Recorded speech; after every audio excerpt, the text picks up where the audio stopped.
अस्सलाम वालेकुम। Today our topic of discussion is validity. तो सबसे पहले हम देखेंगे कि वैलिडिटी होती क्या है। वैलिडिटी हमारी वो एक टर्म है, हमारी वो एक लेवल है या स्टेज है जिसमें हम जो चीज़ क्लेम करते हैं, हमारी जो डिमांडिंग चीज़ होती है ना, डिमांडिंग पॉइंट होगा हमारा, हम उसको एज इट इज़ जो है मेजर करके दिखाते हैं और उसको प्रूव कर देते हैं।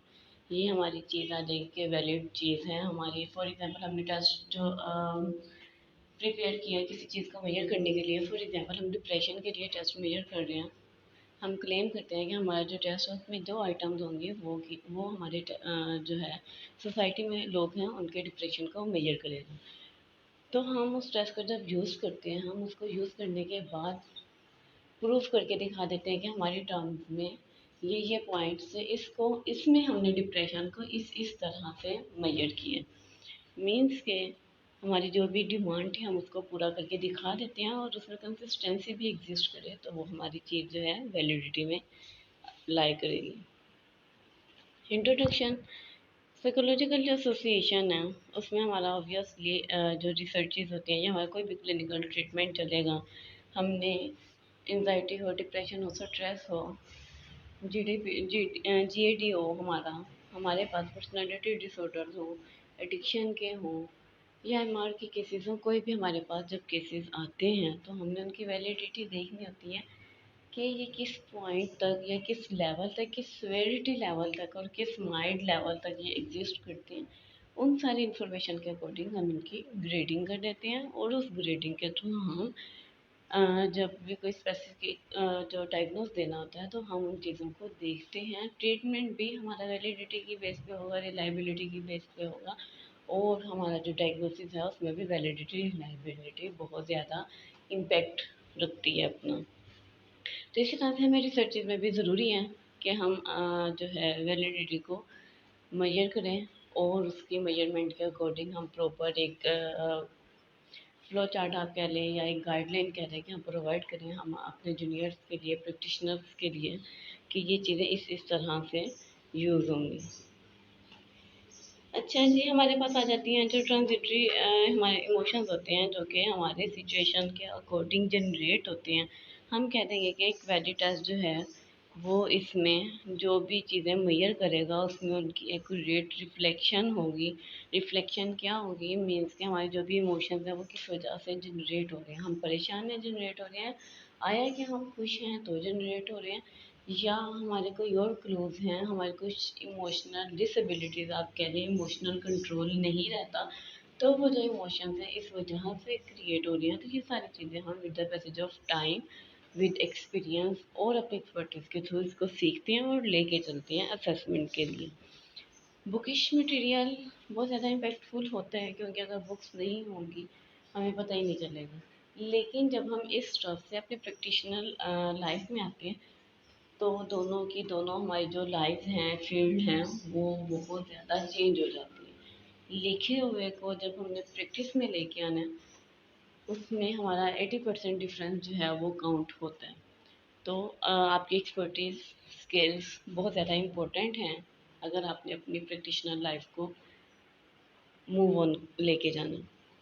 अच्छा जी, वैलिडिटी जो है उन्होंने कहा ये ऐसा नहीं है कि इसी स्टैट से ही हमें पता चलेगा। ऑब्वियसली वैलिडिटी के साथ ये आप समझ लीजिए जैसे एक्सटर्नल क्लूज इसमें ज़्यादा इम्पैक्टफुल रहते हैं।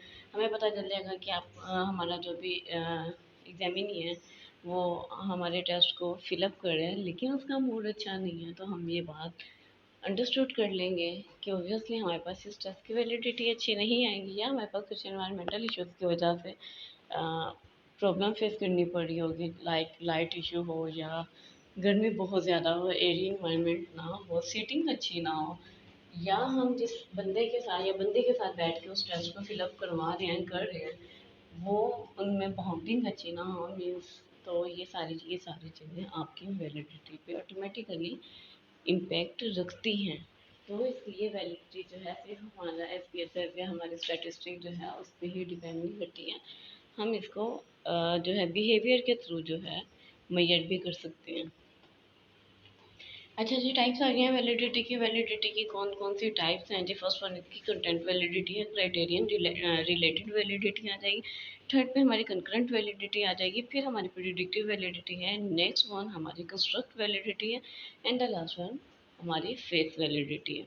अब हम इन चीज़ों को ज़रा इलेबोरेट करके पढ़ते हैं तो देखते हैं हमारे पास जो कंटेंट वैलिडिटी है, ऑब्वियसली इसमें हमें पता चल जाएगा कि हमारे पास जो आइटम्स हैं टेस्ट में वो क्या रिप्रेजेंट कर रही हैं, वो सारी के सारी एंटायर जो रेंज है उनका हमें पता चल जाएगा। फॉर एग्जाम्पल हम डिप्रेशन के लिए या एंजाइटी के लिए कोई स्केल मेजर कर रहे हैं, या हम लर्निंग स्किल्स को इम्प्रूव करने के लिए कोई टेस्ट प्रिपेयर कर रहे हैं, तो ऑब्वियसली उस टेस्ट में सब जो चीज़ें होंगी, मीन्स की जो आइटम्स होंगी, जो टर्मिनोलॉजीज होंगी, वो हमारी एजुकेशनल स्टफ से रिलेटेड होंगी।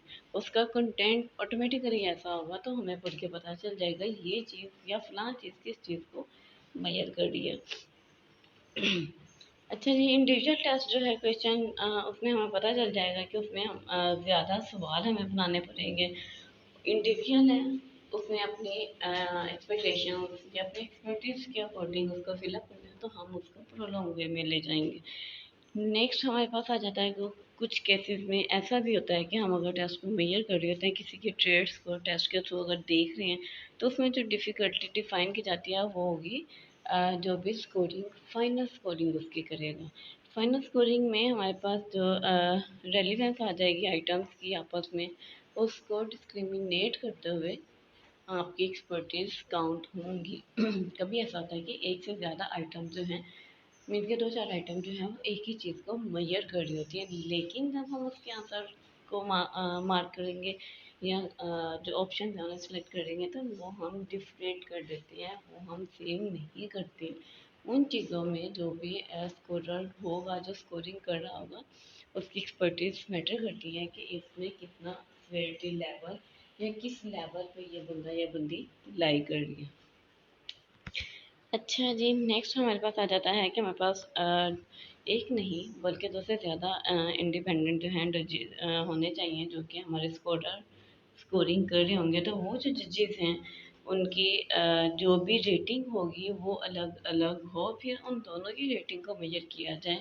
अगर तो दोनों का सेम ही रिस्पॉन्स आ रहा है, मीन कि वो उसको माइल्ड पे मार्क कर रहे हैं, उसके स्ट्रेस लेवल को या डिप्रेशन लेवल को, तो हम कहते हैं कि भाई हमारे पास जो टेस्ट है इसकी वैलिडिटी बहुत ज़्यादा इम्प्रूव्ड है, इसमें जो कंटेंट वैलिडिटी है वो बहुत ही अच्छी लाई कर रही है। आगे हमारे पास आ जाएगी internal and external validity. Internal validity और एक्सटर्नल वैलिडिटी हमारे पास यूज़ होती हैं हम जब भी किसी भी टेस्ट को रिज़ल्ट को किसी भी टेस्ट के रिज़ल्ट या कोई भी एक्सपेरिमेंट करते हैं या करवाते हैं, उनके रिज़ल्ट को एक मायने बख्शने के लिए एक मीनिंगफुल टर्मिनोलॉजी देने के लिए हम इसकी इंटरनल एंड एक्सटर्नल वैलिडिटी को मेजर करते हैं। इंटरनल वैलिडिटी जो है वो करती है कि वो क्या मेजर करती है, वो ये बताती है कि हमारे पास जो टेस्ट है वो किस तरह से परफॉर्म होगा या हुआ। जो हमारे पास एक्सटर्नल वैलिडिटी है वो हमें बताती है कि कितनी अच्छी तरह से जो फाइंडिंग है उनको सेटिंग में अप्लाई किया गया। तो ये इंटरनल और एक्सटर्नल जो वैलिडिटी है ये हमारे टेस्ट की कंटेंट वैलिडिटी को बढ़ा भी देती है सेकंड्स में, और सेकंड्स में उसको गिरा भी देती है। क्राइटेरियन रिलेटेड वैलिडिटी आ जाएगी। क्राइटेरियन रिलेटेड जो वैलिडिटी है इसमें जो हमारे पास टेस्ट होता है उसमें हम देखते हैं कि ये जो डिटर्मिनेशन या जो हम टेस्ट बिल्डअप कर रहे हैं उसकी कितनी इफ़ेक्टिविटी उस इन्वायरमेंट में है, और उस इफ़ेक्टिविटी की वजह से हमारे पास जो भी प्रिडिक्टिंग क्राइटेरिया आएगा, जो भी इंडिकेटर्स होंगे उनका कंस्ट्रक्ट कैसा था, कैसा होना चाहिए। मीन्स कि अगर हम डिप्रेशन के लिए टेस्ट बना रहे हैं तो ज़रूरी है कि हम उसमें जस्ट डिप्रेसिव लेवल को ही मेजर करें। ऐसा नहीं है हम उसमें हैप्पीनेस के जो भी आइटम्स हों उनको इंक्लूड कर दें। तो ये जो हमारे पास क्राइटेरिया आ जाएगा, फॉर एग्जांपल सब इजीएस्ट एग्जांपल ये देना चाहूँ, अगर हमने ग्रेजुएशन लेवल पे कोई टेस्ट बिल्डअप किया, हम उस टेस्ट को फिलअप करवाने के लिए ज़रूरी है कि वो हम ग्रेजुएट जो स्टूडेंट्स हैं इन प्रोसेस और जो उसको पास आउट कर चुके हैं सिर्फ वही फिलअप करें। ठीक है, ऐसा नहीं है कि हम वो ग्रेजुएटेड स्टूडेंट के लिए जो टेस्ट बिल्डअप कर रहे हैं वो हम लेके किसी भी स्कूल लेवल में पहुँच जाएँ। फॉर एग्जांपल हम 5th ग्रेड के स्टूडेंट को कहते हैं कि बेटा आप इन्हें फिल करें, तो वो जो क्राइटेरिया है वो तो हम लोगों ने टोटली चेंज कर दिया। हमारे पास वैसे उसके रिजल्ट ही नहीं आएंगे। अगर हम एक स्पेसिफिक क्राइटेरिया के अकॉर्डिंग फिलअप करवाएंगे, उसी जो हमने सैम्पलिंग आप कह लीजिए, पॉपुलेशन कह लीजिए जो सिलेक्ट की है, हम उसके अपोजिट आएंगे तो हमारे पास जो क्राइटेरियन रिलेटेड वैलिडिटी है वो तो ऑब्वियसली नहीं ही आएगी। जैसा कि हम स्टूडेंट्स पे रिसर्च कर रहे हो और हम जाके अपने टीचर से कह दें कि भाई आप इसको फिलअप कर दें, तो हमारे पास इसका रिजल्ट कैसे आएगा? तो ये जो क्राइटेरिया आप सिलेक्ट करें अपने टेस्ट के लिए, तो आप उसी क्राइटेरिया में ही फिलअप करवाएं, ना तो उसमें एज चेंजेस होने चाहिए, ना उसमें ग्रेड की चेंजेस अगर करनी चाहिए, और ना ही उसमें इन्वायरमेंटल जो कंडीशन हैं, क्योंकि वो भी हमारे क्राइटेरिया में आती हैं, उनमें कोई भी रद्द बदल होना चाहिए। अच्छा जी, हमारे पास इसके जो टाइप्स हैं क्राइटेरियन रिलेटेड वैलिडिटी के, वो हमारे पास दो हैं। First one is the concurrent validity and the second one is the predictive validity. Concurrent validity क्या होती है या जिसको हम किस तरह से मेजर करते हैं? इसको हम देखते हैं कि हमारे पास एक ही टाइम में जो टेस्ट के स्कोर हैं वो क्या रिजल्ट इंडिकेट करते हैं, कितनी जो भी एबिलिटी है हमारे टेस्ट के स्कोर की उसको कितना रिवील करते हैं, और जो हमारे पास इंडिविजुअल है उसकी करंट स्टेट को किस तरह से बताते हैं। कंकरेंट मीन्स कि हमारे पास जो भी प्रेजेंट सिचुएशन चल रही होगी उसके अकॉर्डिंग उसकी स्कोरिंग एबिलिटीज टेस्ट की स्कोरिंग, और इंडिविजुअल जो भी है उसकी प्रेजेंट या करंट स्टेट मीन कि वो हैप्पीएस्ट मूड में है या किस लेवल में है, इजी है या परेशान है, किस तरह से वो है, तो उसको मेजर करेगा। फॉर एग्जांपल जैसा कि इधर भी एग्जांपल मैंने डिप्रेशन की ही डाली है कि डिप्रेशन को हम मेजर कर रहे हो, और हमारे पास जो टेस्ट है उसकी कंकरेंट वैलिडिटी को मेजर करने के लिए ज़रूरी है कि हम डिप्रेशन जो हमारे पास टेस्ट का फिलअप करें वही लोग हों जिन्होंने डिप्रेशन को फेस किया हो या उस कंडीशन से एटलीस्ट एक बार वो गुजरे हों। जब तक उन्हें सिचुएशन का आइडिया नहीं होगा वो उसको जस्ट इमेजिनेशन या एक्सपीरियंस के थ्रू फिलअप नहीं कर सकती है। तो ये हमारे पास आ जाएगी कंकरेंट वैलिडिटी।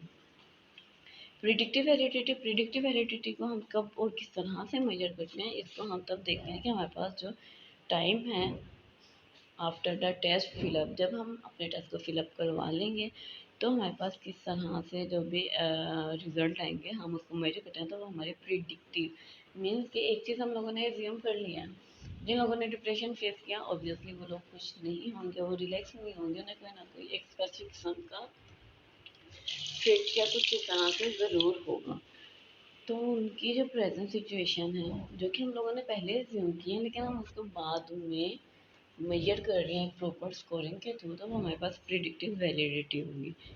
अच्छा जी, जैसा कि हम एप्टीट्यूड टेस्ट जो हैं हमें पता है कि स्टूडेंट्स अपनी मेंटेलिटी के अकॉर्डिंग टेस्ट को मेजर करेंगे, उनका इंटेलेक्चुअल लेवल भी आ जाएगा, उनकी एबिलिटीज आ जाएंगी, उनकी स्किल्स इसमें काउंट करेंगे। तो हम क्या चीज़ मेजर करने जा रहे हैं उसको हम जब बाद में उसके रिजल्ट को देखेंगे तो वो हमारे पास प्रेडिक्टिव वैलिडिटी आ जाएगी। अच्छा जी, इंटेलिजेंस जो टेस्ट हैं वो क्या कि और किस तरह से कंस्ट्रक्ट वैलिडिटी को मेजर करते हैं। उन्होंने कहा कि हमारे पास अगर इंटेलिजेंस जो टेस्ट है उसको एक्यूरेट होना चाहिए, उसकी जो मेजरमेंट है उसका जो कंस्ट्रक्ट है उसमें जस्ट इंटेलिजेंस ही काउंट होना चाहिए। ऐसा नहीं है कि हम किसी और करेक्टरिस्टिक को फॉर एग्जाम्पल हम उनका इंटरेस्ट लेवल मेजर करने लगते हैं या उनकी मेमोरी लेवल को मेजर करने के लिए कोई भी स्टेटमेंट ऐड कर दे, तो ये हमारे पास गलत होगा। इसी तरह से कंस्ट्रक्ट वैलिडिटी को जब हम ओवरऑल देखते हैं तो हमारे पास जो पूरा हमारा टेस्ट जो कि हमने बिल्डअप किया होता है हम उसमें देखते हैं कि क्या हमारे पास बिहेवियर की रेंज जा रही है, हमने उसको किस तरह से किस क्राइटेरिया के अकॉर्डिंग कंस्ट्रक्ट किया, और उसके मेजरमेंट के लिए हमने क्या क्या जो भी क्लूज हैं या स्पेसिफिक पॉइंट्स हैं उनको किस तरह से सेपरेट किया। जो हमारे पास प्रोसीजर आ जाएगा सारा हम उसको फिर आइडेंटिफाई करते हैं, हम देखते हैं कि हमने किस तरह से जो टास्क थे उनको पहले तो फाइनलाइज किया, फिर हमने उनको परफॉर्म किया, और फिर हम उसकी परफॉर्मेंस के दौरान जब इसको फिलअप कर रहा होगा या हम जिस कम्युनिटी पे जिस पॉपुलेशन पे देख रहे हैं उनका क्या रवैया रहा, ये सारी चीज़ें हमारे पास इसमें लाई करेंगे। मीन्स कि हमारी जो रिप्रेजेंटेशन है, हमने जो भी डिप्रेशन को मेजर कर रहे हैं, या हम एप्टीट्यूड जो टेस्ट है उसको मेजर कर रहे हैं, या इंटेलेक्चुअल एबिलिटीज़ को मेजर कर रहे हैं, तो उसमें हमारे टेस्ट की भी रिप्रेजेंटेशन और हमारे जो बिहेवियर होगा उसकी रिप्रेजेंटेशन, और जो हमारे पास एग्जामिन होगा उसके रिप्रेजेंटेशन किस तरह से जा रहे हैं, ये हमारा कंस्ट्रक्ट में लाई करेगा। फिर हमारे पास आ जाती है जी फेस वैलिडिटी। फेस वैलिडिटी जो है वो बहुत ही बेसिक किस्म की टाइप भी है, मेजरमेंट आप इसको कह लें, और एक इम्पोर्टेंट क्लू कह लें वैलिडिटी में। इसमें हम देखते हैं कि जो हमारे पास वैलिडिटी है उसमें हम क्या दिखाना चाह रहे थे और वो किस तरह से दिख रहा है। अगर तो वो एक्चुअली उसी टर्म में नज़र आ रहा है, पढ़ते ही आपके फ़ौरन पॉइंट्स को हिट कर रहे हैं क्लूज, तो आपकी फेस वैलिडिटी बहुत अच्छी है। लेकिन अगर स्टेटमेंट को पढ़ने के बाद आपको कोई 10-15 मिनट सोचना पड़े, या आपको थोड़े टाइम के लिए भी सोचना पड़े, तो उसकी फेस वैलिडिटी अच्छी नहीं है। फॉर एग्जांपल, अगर आप किसी के घर जाएं या अपने फ्रेंड से मिलते हैं और मिलते ही आप ये सलाम ना करें या कुछ और कह दें, कोई बहुत ही पुरानी बात या कुछ हट के कह दें, आप शादी पे अपने दोस्तों से मिल रहे हैं और आप किसी की डेथ की बात करें, तो मीन्स कि आपके कंटेंट की जो वैलिडिटी है वो तो कोई वैलिडिटी नहीं है। आपको सिचुएशनल जो क्लूज हैं, जो करंट सिचुएशन है, आपका तो उस पर कंट्रोल ही नहीं है, या आप उसको मेजरमेंट नहीं कर रहे, या आप उसको परसीव नहीं कर रही हैं। तो दोनों चीज़ें जो हैं वो टोटली अपोजिट चल रही हैं। आप खुशी के मौका पे एक गम की बात करें और गम के मौका पे कोई खुशी की तरह से इरेलीवेंट आप सिचुएशंस को एक साथ लेके चलें, तो आप उसको किस तरह से कहेंगे। आप यही कहेंगे कि भाई इस बंदे की जो सेंसेस हैं वो वर्किंग में नहीं है, टोटली नॉन सेंस किस्म का बिहेवियर। तो इसी तरह से फेस वैलिडिटी मीन्स कि अगर हमने कोई टर्म को टेस्ट में कोई आइटम को बिल्डअप किया और उसको पढ़ते ही हमें पूरा मतलब उसका समझ में आ जाता है, हम उसकी मेन जो थीम है वहाँ तक एक्सेस कर लेते हैं, तो हम कहेंगे कि भाई फेस वैलिडिटी बहुत अच्छी है। अगर हम उसको सोचने पे मजबूर हो जाएं या सोचने के बाद भी समझ में ना आए, तो उसकी फेस वैलिडिटी बहुत ही कोई लो लेवल पे मूव कर रही है। फॉर एग्जांपल, अगर हम हैप्पीनेस को मेजर करें, तो हम उसको मेजर करने के लिए जो फेस वैलिडिटी है वो उसकी एक्चुअली जो मैयर है ना, उसमें ऑब्वियसली उसकी हैप्पीनेस जो लेवल है उसको ही मैयर करेगा। और उसके बाद जो है हम देखेंगे कि हमारे पास जो टेस्ट है वो किस तरह से नज़र आ रहा है। वो तो हमारी इमेजिनेशन थी ना कि हमने टर्म्स ऐसे करनी है, लेकिन जब हम टर्मिनोलॉजीज को कोई अल्फाज बख्श देते हैं, अपने ख्यालात को एक लफ्ज़ दे दें, तो वो हमारे पास आ जाएगी हमारी उस या उस ख्याल की या किसी भी चीज़ की फेस वैलिडिटी। मीन्स कि हम जैसा सोच रहे थे, हमने जैसा सोचा, हम जैसे काम करना चाह रहे थे या हम जैसे काम करवाना चाह रहे थे, उसके लिए हमने जो अल्फाज यूज़ किए वो उस सिचुएशन को, उस ख्याल को, उस इमेजिनेशन को बड़े अच्छे तरीके से रिप्रेजेंट कर रहे हैं। तो हम कह देंगे कि भाई हमारे उस ख्याल की जो फेस वैलिडिटी है, जो हमने टर्म बिल्डअप की, जो कंस्ट्रक्ट की हमने आइटम, वो उसकी फेस वैलिडिटी बहुत अच्छी है। और साइकोलॉजिकल एक्सपेरिमेंट जब हम यूज़ करते हैं, तो हमारे लिए ज़रूरी होता है कि हम अच्छी टर्मिनोलॉजीज़ को और एक्यूरेट पॉइंट को हिट करें। अगर हम ऐसा नहीं करते हैं, तो ऑब्वियसली हमारी जो भी प्रेजेंट सिचुएशंस हैं वो हिट कर जाती हैं, और हमारे पास जब मीनिंग ही नहीं हम ट्रांसफर कर पाएंगे नेक्स्ट पर्सन को या पढ़ने वाले को या एग्जामिनर को, तो हमारा रास्ता बेकार मूव हो जाता है ना। तो इसलिए ज़रूरी है कि हमारी जो वैलिडिटी है उसको हम अच्छे वे में लेके चलें। अच्छा जी, हमारे पास जो नेक्स्ट पॉइंट है वो है वैलिडिटी वर्सेस रिलायबिलिटी। अच्छा जी, अब इनमें क्या है सीन, हम जब देखते हैं कि वैलिडिटी जो है वो क्या मेजर करती है, वैलिडिटी देखती है कि हमारा जो टेस्ट है वो क्या और किस एक्सटेंट में मेजर कर रहा है। वो अगर एक्चुअल आएगी तो हम उस चीज़ को या अपने उस पॉइंट को, उस क्लूज को कह देंगे कि इसकी वैलिडिटी बहुत अच्छा है क्योंकि ये एक्चुअल मेजर कर रहे हैं। लेकिन रिलायबिलिटी क्या है कि हाउ कंसिस्टेंट हमारे पास रिजल्ट जो है वो कंसिस्टेंटली जो है हमारे पास एक ही तरह के आ रहे हैं, उसमें कोई वेरिएशन नहीं है।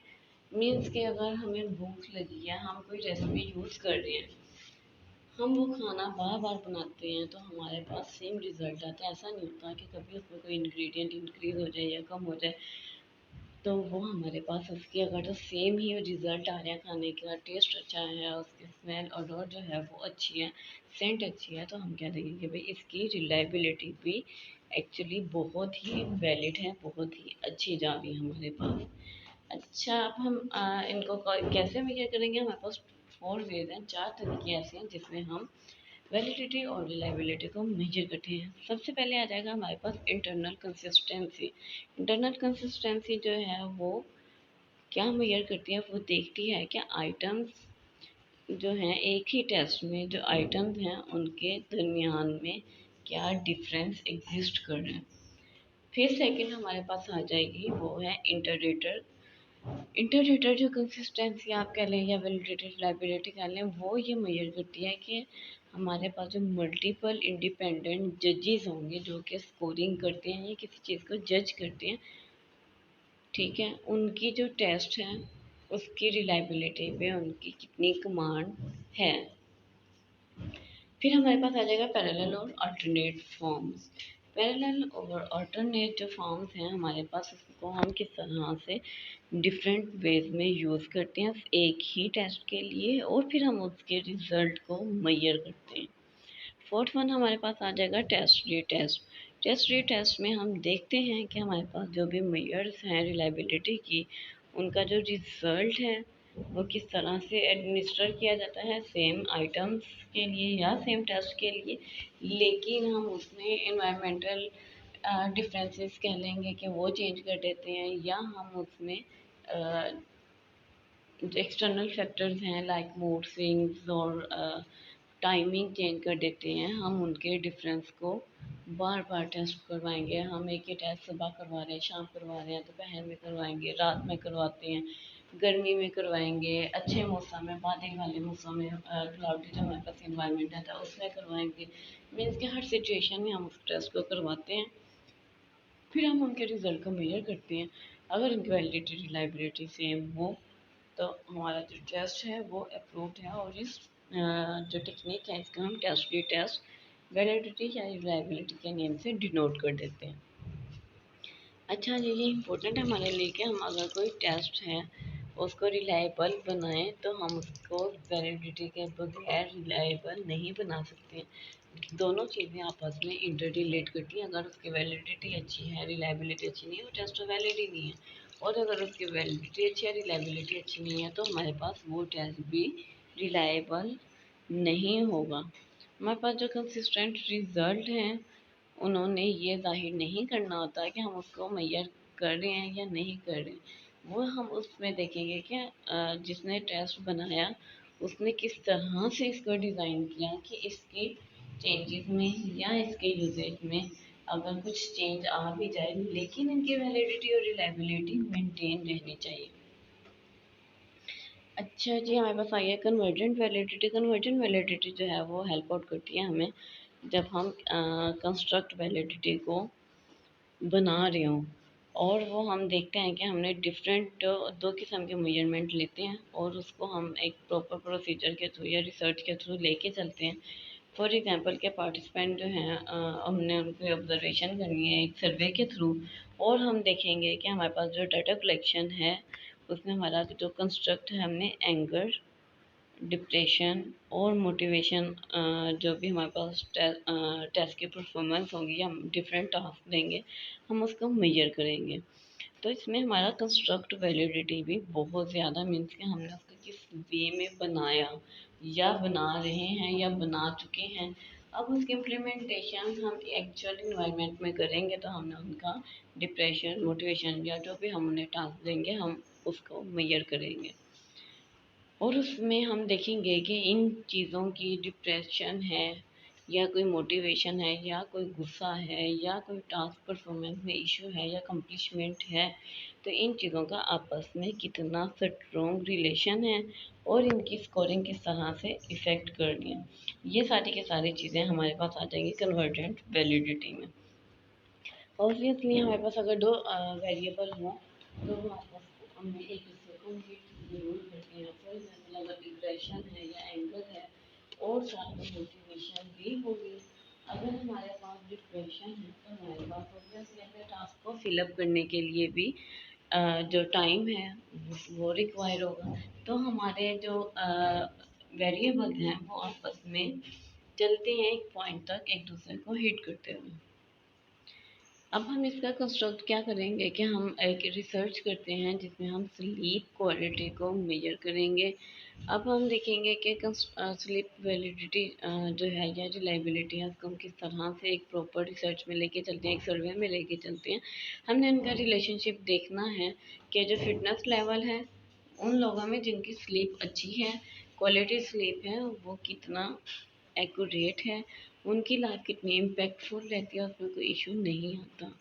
तो हम लेके चलते हैं भाई एक्सरसाइज, वो लोग जो कि एक्सरसाइज करते हैं ऑब्वियसली उनके स्लीपिंग पार्ट जो है, क्वालिटी ऑफ स्लीप जो है वो ऑटोमेटिकली अच्छी होगी। वो लोग जो कि ना तो वॉक करते हैं, ना उनकी कुछ ऐसी ना उनकी कोई ऐसी एक्टिविटीज़ हैं और ना ही कोई योगा या मेडिटेशन को यूज़ कर रहे हैं, उनकी स्लीप ऑब्वियसली इफ़ेक्ट करेगी किसी ना किसी पॉइंट पर। फॉर एग्जांपल कोई सिचुएशन ऐसी आ गई कि वो वॉक नहीं कर रहे हैं और ना ही योगा मेडिटेशन की तरफ मूव करते हैं, टेंशन की वजह से उन्हें इन चीज़ों की आदत नहीं है। आपके इंटरनल जो सिस्टम है वो इफ़ेक्ट कर जाता है, इफ़ेक्ट करेगा तो आपकी स्लीप को हिट कर जाता है, हिट कर जाएगा तो वो इफ़ेक्ट करेगी आपके होल टास्क को, आपकी और लाइफ को, आपके जो भी परफॉर्मेंस होंगी, डेली एक्टिविटी होंगी, आपके जो भी डेली इश्यूज या आप कह लें कि आपके टास्क हैं, वो सारी की सारी चीज़ें आपकी डिस्टर्ब हो जाती हैं। तो ज़रूरी है क्वालिटी स्लीप के लिए कि आप अपने फिटनेस लेवल का, अपनी मेंटेलिटी को आप रिलैक्स रखें। रिलैक्स होगा तो आप अपने क्लोज जो है उनको वेल वे में, बहुत ही अच्छे वे में आप इम्प्रूव कर सकते हैं, उन पर वर्किंग कर सकते हैं। इसी तरह से जो हमारे पास आ जाएगी जी next, divergent validity. Divergent validity क्या होती है? डाइवर्जेंट वैलिडिटी हमें कंस्ट्रक्ट वैलिडिटी को ही स्टेब्लिश करने में हेल्प आउट करती है। उसमें हम देखते हैं कि हमारा जो कंस्ट्रक्ट है उसमें कितना इंटरेस्ट जो है वो लेवल एग्जिस्ट करता है। फॉर एग्जांपल अगर गुस्सा है तो वो किस लेवल पे है, वो किन पॉइंट्स पे आता है, वो किस सिचुएशन में इंक्रीज कर जाता है, किस सिचुएशन में, किस हालत में, किस लेवल पे वो कम हो जाता है। तो तो इसमें हम वैलिडिटी देखेंगे ही, लेकिन हम साथ में अगर एंगर की वजह से हमारा डिप्रेशन जो है वो इंक्रीज कर जाता है तो क्यों करता है, ये सारी की सारी चीज़ें आपस में एक दूसरे को रिलेट करती हैं। तो construct validity in your dissertation. हम देखेंगे कि हमारे पास जो कन्वर्जेंट वैलिडिटी है हम उसको पहले ही मेजर करें। डाइवर्जेंट वैलिडिटी से पहले हम कन्वर्जेंट पे वर्किंग कर चुके हों, मीन्स कि हमारा फिटनेस लेवल, हमारी स्लीप या हम जब भी वेरिएबल यूज़ करें हम उनके ऊपर अपनी कमांड रखें और नेक्स्ट मूव करते हुए हम डाइवर्जेंट को हिट करें। अच्छा जी, डाइवर्जेंट वैलिडिटी जो है वो बहुत ज़्यादा इंपॉर्टेंट है। वो क्यों इंपॉर्टेंट है? क्योंकि ये हमारे ऑपरेशनल जो भी कंस्ट्रक्ट होते हैं उनको एक्चुअली मेजर करती है और उसकी एक या एक से ज़्यादा कंस्ट्रक्ट जो हैं वो भी हमें इंट्रोड्यूस करवा देती है और उसके साथ साथ किस तरह से क्या चीज़ किस लेवल पे हिट करती है उनकी हमें सिचुएशनल जो इफ़ेक्ट हैं वो भी मेजरमेंट में हमें मिल जाएंगे या ड्यूरिंग रिसर्च हम उन्हें मेजर कर लेते हैं।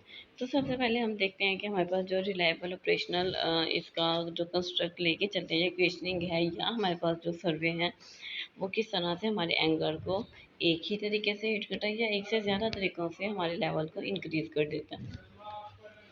अच्छा जी, टू स्टेप हैं बेसिकली। हम पहले में देखेंगे स्टैब्लिश कन्वर्जेंट वैलिडिटी। स्टैब्लिश हम उसको करते हुए देखते हैं कि हमारे पास एक स्ट्रॉन्ग रिलेशनशिप होता है जो कि स्टैब्लिश हो जाता है, बिल्डअप हो जाएगा किस में, हमारे स्कोर में और हमारा जो भी एक या एक से ज़्यादा कंस्ट्रक्ट है उसमें। फॉर एग्जांपल स्ट्रॉन्ग रिलेशनशिप है हमारा एंगर के साथ और हमारा स्ट्रॉन्ग रिलेशनशिप होगा हमारे डिप्रेशन के साथ भी। हम बहुत ज़्यादा गुस्सा करते हैं, ऑब्वियसली हमारी सोसाइटी को हिट करेगा, हमारा अच्छा इम्पैक्ट नहीं रहता, ना हमारे वर्क एरिया पे, ना हमारे घर में, ना हमारे अपने फ्रेंड सर्कल में, पीयर कंपनी अच्छी नहीं रहती है।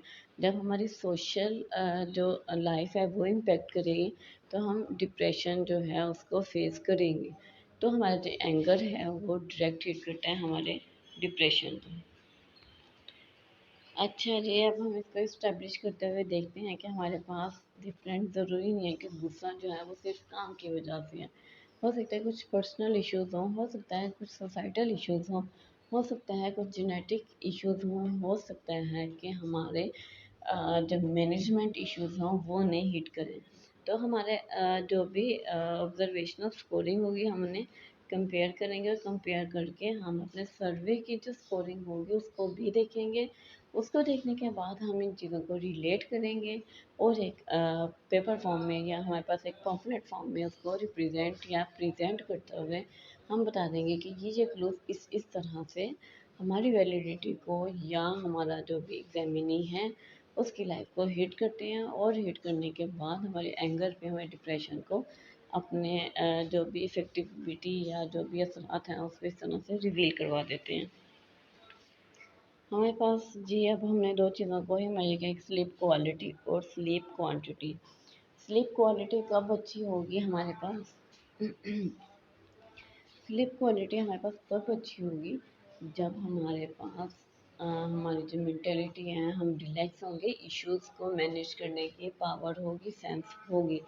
लेकिन अगर हमारे पास कोई ऐसी सेंस नहीं है, हम अपने इश्यूज़ को रिजॉल्व नहीं कर पाते हैं, तो हमारे पास ना तो क्वालिटी ऑफ स्लीप होगी ना ही क्वांटिटी ऑफ स्लीप होगी। एटलीस्ट कम अज़ कम जो है हमें 6 to 8 आवर्स की नींद लेनी चाहिए। लेकिन अगर आप 5 to 6 आवर्स की भी नींद ले रहे हैं तो ये भी बहुत ज़्यादा वेल एंड गुड है। लेकिन अगर ये नींद कम हो रही है या 6 to 7 आवर्स से इंक्रीज़ कर रही है तो ये चीज़ें एबनॉर्मेलिटी की तरफ मूव करेंगी। जब ये चीज़ें एबनॉर्मेलिटी की तरफ मूव करेंगे हम इसमें डिफरेंट क्लूज देखेंगे। अगर एबनॉर्मेलिटी की तरफ मूव कर रही हैं तो ऑब्वियसली इनमें क्वालिटी और क्वांटिटी दोनों चीज़ें एक दूसरे को इम्पेक्ट कर जाती हैं। ना तो उसमें क्वालिटी रहेगी ना ही उसमें क्वांटिटी रहेगी। अगर दोनों चीज़ें हिट कर रही हैं तो हमारी जो डाइवर्जेंट कंस्ट्रक्ट है वो उसको हिट कर रहा है, वो उसकी जो मेजरमेंट है उसको डाउन कर रहा है। तो ज़रूरी है कि हमारे जो भी इश्यूज़ हों उनकी मैनेजमेंट एट अ टाइम या टाइम रहते हम उसको मैनेज कर लें। अगर हम उसको प्रॉपर टाइम में मैनेज नहीं करते हैं तो वो हमारी क्वालिटी सिर्फ स्लीप क्वालिटी नहीं और भी बहुत सारी हमारे पास क्वालिटीज़ जो हमारे लाइफ में, फॉर एग्जांपल हमारा अच्छा रवैया जो है, हमारा अच्छा इंटरेक्शन जो है, हमारी अच्छी ड्रेसिंग आप कह लें, हमारा अच्छा खाना जो है, हमारा अच्छा दूसरे लोगों से मिलना जुलना, आना जाना, सोसाइटल इंटरेक्शन, हर चीज़ में क्वालिटी और क्वांटिटी दोनों ही एक साथ इफ़ेक्ट होंगे। क्वालिटी अच्छी है तो क्वांटिटी भी अच्छी होगी। फॉर एग्जांपल अगर आपके 10 दोस्त हैं तो ऑब्वियसली उनकी क्वालिटी भी अच्छी होगी, कोई स्टैंडर्ड होगा या कुछ हमारी मेंटेलिटी के अकॉर्डिंग हमारे फ्रेंड्स होंगे तो हमने उन्हें अपनी फ्रेंड लिस्ट में इंक्लूड किया। फॉर एग्जांपल जैसे हम ग्रुपिंग कर लेते हैं, हमारे जो अच्छे दोस्त होते हैं हम उनके साथ एक ग्रुप बना लेते हैं।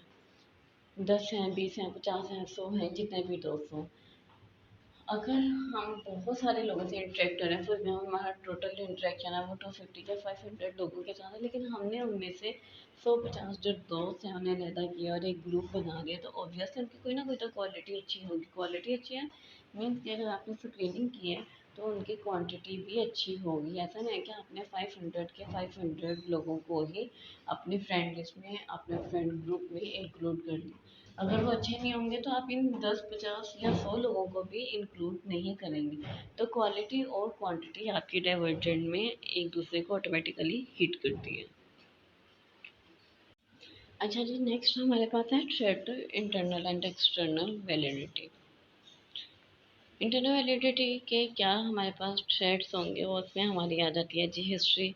हिस्ट्री मीन्स कि अगर हमारे पास हिस्ट्री से रिलेटेड नॉलेज नहीं होता या हम किसी चीज़ को अच्छे तरीके से एक्सप्लेन नहीं कर पाते हैं, हम उसके इन्फ्लुएंसेस जो हैं या उसके आउटकम्स को स्टडी में नहीं चेंज कर पाते हैं तो हमारे पास जो भी वो सीन होगा, हमारी जो वैलिडिटी है वो इफ़ेक्ट कर जाएगी इंटरनली। लाइक हमारे पास जो है एक न्यू मैनेजर हम लोगों ने हायर किया और हम उसको देखते हैं कि ड्यूरिंग स्टडी जो है वो उसकी जॉब इम्प्रूव जो है वो इंक्रीज़ हो रही है, उसकी सेटिस्फेक्शन के साथ साथ मीन की अच्छी वर्किंग जा रही है तो उसकी सेटिस्फेक्शन भी और उसकी जॉब क्वालिटी भी इम्प्रूव कर रही है। अगर उसकी मैनेजमेंट अच्छी नहीं जाएगी तो उसका जो जॉब है या आप उसका टेस्ट फिलअप कह लें या टेस्ट कंस्ट्रक्ट कह लें, वो उसमें डाउन हो जाएगा।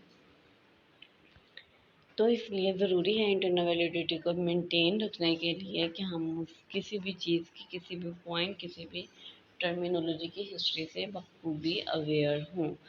नेक्स्ट हमारे पास आ जाएगा मैचुरेशन। मैचुरेशन क्या होती है? मैचुरेशन मीन्स कि अगर हमारे पास कोई टाइम इन्फ्लुएंस है, हम उसके पैसेज को देखते हैं कि कितना टाइम, फॉर एग्जांपल हम लोगों ने कोई पेट रख लिया, हम देखते हैं कि भाई 2 साल हो गए या 3 साल हो गए हमारे पास ये पेट है, इसमें कितनी इम्प्रूवमेंट, टॉकिंग पैरट आप कह लें, अगर उसमें कितनी इम्प्रूवमेंट हुई उसका, अपनी सोसाइटी के अलावा इन्वायरमेंट चेंज तो हो गया, लेकिन उसके इंटरेक्शन कैसा है, वो वैसे ही सीख रहा है। वो जैसे जंगलों में खुश रहेगा फॉरेस्ट डिपार्टमेंट में या फॉरेस्ट वगैरह में अपने घोंसलों में, नर्सरिंग में, तो उसका क्या हमारे इन्वायरमेंट में वैसा ही इंटरेक्शन है? ऑब्वियसली नहीं होगा। इसको अगर हम इंसानों के साथ रिलेट करें तो आपका स्कूलिंग लेवल में मैच्योरिटी लेवल कैसा था, आपका कॉलेज लेवल में कैसा जा रहा है, आपका यूनिवर्सिटी लेवल में कैसा जा रहा है, आपके प्रोफेशनल फील्ड में आपकी मेंटेलिटी, आपकी सेटिंग जो है वो किस तरह से जा रही है, और आप उस इन लाइफ के थ्रू किस तरह से सीखते सीखते एक लेवल तक पहुँचे, ये आपकी मेच्योरिटी लेवल में इंक्लूड होता है। जैसे हमने डीएसएम को रिवाइज करते हुए कितने उसके जो है लेटेस्ट फॉर्म इंट्रोड्यूस करवा लिए, DSM 1 2 3, 3 TR 4 4 TR आ जाता है हमारे पास 5 और अब 5 का भी TR जो है वो अवेलेबल है। तो इसी तरह से हमारे पास बहुत सारी चीज़ें जो हैं with the passage of time improve करती हैं। हम उनकी मेचुरेशन लेवल को देखते हैं, अगर मेचुरेशन अच्छी है तो वो ठीक है, अगर मेचुरेशन अच्छी नहीं है तो वो उसकी इंटरनल वैलिडिटी को हिट करेगा। टेस्टिंग आ जाएगा। प्री टेस्ट जो यूज होते हैं, लाइक हमने कोई टेस्ट कंस्ट्रक्ट किया ना, तो हम उसकी प्री टेस्टिंग करते हैं। तो प्री टेस्टिंग नहीं करेंगे तो वो उसकी इंटरनल वैलिडिटी को हिट कर जाएगा, उसके जो है वो सेट देगा, क्योंकि हमारे पास प्रॉपर कंटेंट अवेल नहीं होगा। हमें नहीं पता कि हमारे उस पॉपुलेशन में किस चीज़ की कमी है या किस चीज़ की ज़्यादती है। फिर हमारे पास आ जाएगा जी पार्टिसिपेंट सिलेक्शन। अगर हमने टेस्ट बना दिया, हम उसकी वैलिडिटी देख रहे हैं, लेकिन हमने उनके पार्टिसिपेंट के जो सिलेक्शन, जो पॉपुलेशन साइज है वो अच्छा सिलेक्ट नहीं किया।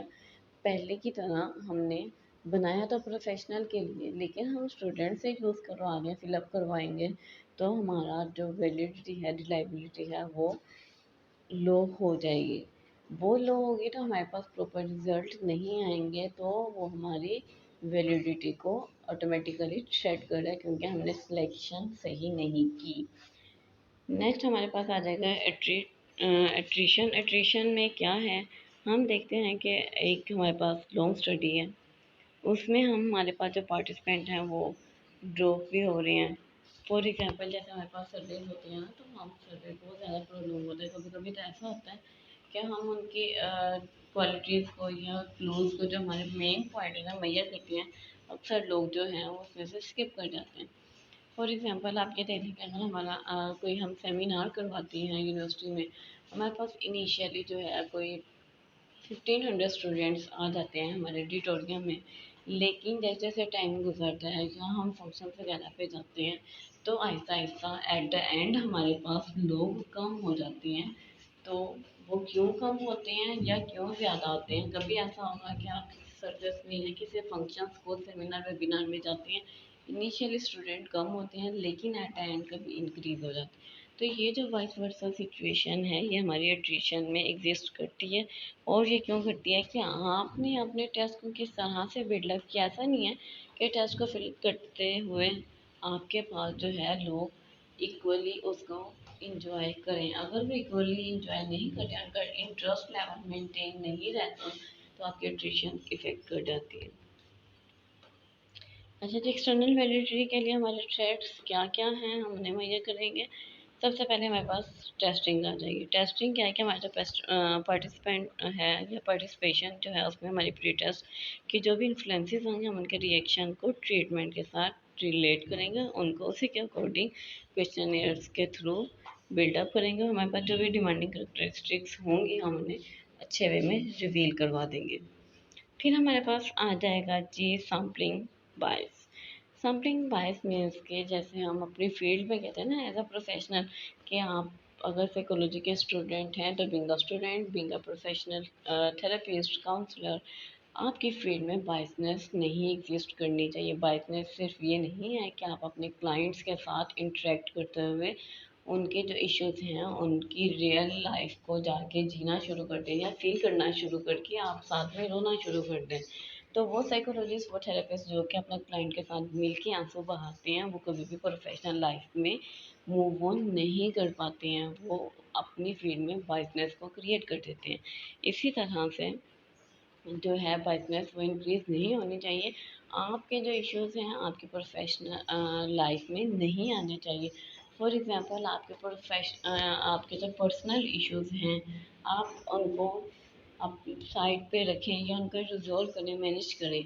लेकिन अगर आप घर से निकल के अपने हॉस्पिटल सेटिंग में या कहीं पे भी आप जाती हैं, वहाँ जाके भी आप अपने इश्यूज को अपने क्लाइंट की हिस्ट्री के साथ रिलेट कर लें, तो वो चीज़ें आपकी बाइसनेस इंक्रीज करती हैं। तो आपकी ये बाइसनेस इंक्रीज नहीं होनी चाहिए। एज अ थेरेपिस्ट आपको हमेशा न्यूट्रल जो बिहेवियर है अपने इशू से रिलेटेड, अपने क्लाइंट से रिलेटेड, वो आपको शो अप करवाना पड़ता है। जी, नेक्स्ट हमारे पास आ जाएगा हाउटर्न इफ़ेक्ट। इस इफ़ेक्ट में, हाउटर्न इफ़ेक्ट में हम देखते हैं कि हमारे जो पार्टिसिपेंट हैं उनका बिहेवियर किस तरह से चेंज हुआ, क्यों चेंज हुआ और वो किस तरह से उन पर स्टडीज़ की गई। तो जो भी हमारे पास एम्प्लॉयज़ होंगे या जो भी हमारे पास एग्जामिनी होंगे, हम उनकी एक्स्ट्रा एफर्ट को देखेंगे। हम देखेंगे कि उन्होंने जॉब में अपनी जो भी टेस्ट फिलअप करें उसको किस तरह से, किस इंटरेस्ट लेवल में फिलअप किया, उनकी क्या सेटिस्फेक्शन थी, वो फेडअप हुए नहीं हुए, उनका इंटरेस्ट लेवल किस तरह से मेंटेन रहा और उनकी जो पार्टिसिपेशन थी वो एक्सपेरिमेंट में किस तरह से इक्वल लेवल पे रही। अगर तो वो इक्वल रहती है तो हमारे पास जो हार्ट ऑन इफेक्ट है वो बहुत अच्छा चलता है। लेकिन कहीं ना कहीं हार्ट ऑन इफेक्ट जो है वो एक्सटर्नली हमारे टेस्ट की वैलिडिटी को हिट कर जाता है, क्योंकि हम एज अ ह्यूमन बींग अपने इंटरेस्ट को मेंटेन नहीं रख पाते हैं। एक छोटा सा क्लू भी कभी कभी हमारे अंदर बहुत बड़ा चेंज ले आता है। तो वो जो चेंज है वो आपकी रिसर्च को इफ़ेक्ट कर देता है। वो इफ़ेक्ट करेगा तो आपकी वैलिडिटी मेंटेन नहीं रह पाती, वैलिडिटी मेंटेन नहीं होगी, तो आपका जो टेस्ट है वो ज़ीरो पे आ जाएगा।